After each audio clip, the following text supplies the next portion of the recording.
Hello cooking stars, welcome back to our channel. ఈరోజు అయితే అందరికీ ఎంతో ఫేవరెట్ అయిన చికెన్ ఫ్రై అయితే ఎలా చేయాలో చూపించేస్తున్నానండి. అంతకన్నా ముందైతే మన ఛానల్ సబ్స్క్రైబ్ చేసుకోండి.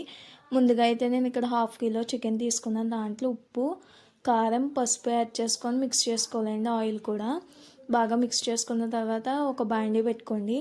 దాంట్లో ఎండుమిరపకాయ ఒకటి, కరివేపాకు, ఉల్లిపాయ ముక్కలు వేసి సాల్ట్ వేసి మగ్గిచ్చేసుకోండి.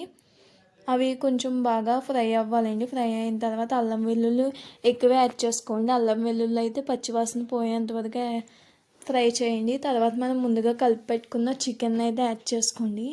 ఇలా వాటర్ అంతా ఇంకిపోవాలండి. ఇంకిపోయిన తర్వాత జస్ట్ నేనైతే చికెన్ మసాలా అయితే కారం సరిపోలేదని చెప్పి కొంచెం కారం యాడ్ చేశానండి.